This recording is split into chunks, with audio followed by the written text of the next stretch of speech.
இன்றே டவுன்லோட் செய்து உங்கள் ஃபேவரட் ஷோக்களை என்ஜாய் பண்ணுங்க. இல்ல சிவபாலா, இங்க என்னோட வார்த்தை எதுவுமே எடுபடாது. என்னத்துக்கு சங்கடம்? நீ போய் அந்த புள்ளைய கூட்டிட்டு வர வேண்டியதானே? அண்ணே, உனக்கே தெரியாதானே, கூப்பிட போனாலே அடிக்க வரா, அருவால வர எடுத்து விரட்டுற. உசுறு முக்கியம் இல்லையா? மூ, இப்ப நீ எனக்கு சோறு போட போறியா இல்லையா? மா, அதுக்குன்னு வீரா வர வரைக்கும் நான் பட்னியா இருக்க முடியுமா? இனி ஏன் கையால நான் உனக்கு சாப்பாடு போட மாட்டேன். ஒண்ணு உன் பொண்டாட்டிய கூட்டிட்டு வந்து சாப்பிடு, இல்லனா பட்னியா கடை. யாருக்கு என்ன வந்துச்சு? ஐயோ, எல்லாருமா சேர்ந்து என்ன சாவு அடிக்கிறீங்க. இலே சிவபாலா, இங்க வா. நீ அப்பா கிட்ட வந்து உட்காரு. இந்த தட்டுல இருக்கிறது நீ சாப்பிடு. வா. சும்மா இருப்பா, அதுக்கு நான் திங்காமலே இருப்பேன். இலே வேண்டாம், இந்தாரு, இவங்கள்ட்ட பணிஞ்சு போயிடாத.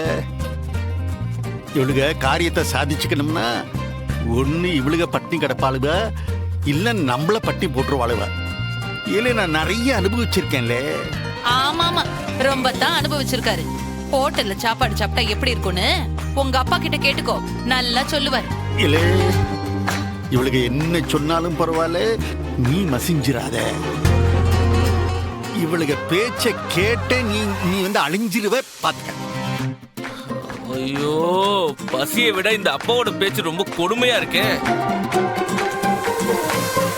மைனி மா, உங்க ரெண்டு பேருக்கும் கொஞ்சம் கூட இறக்கமே இல்லையா? குழந்தா, நாங்க சொன்னா சொன்னதுதான். ஒரே ஒரு வழி இருக்கு. பேசாம நாங்க அம்பிட்டு பேரும் சாப்பிட்ட பிறகு நீயா அள்ளி போட்டு தின்னுக்க. அது ஒண்ணுதான் வழி. அப்படி ஒரு மானக்கடை சாப்பாடு எனக்கு தேவையே கிடையாது. எம்புட்டு வீராப்பா இவனுக்கு. போல போ, பட்னி கடை.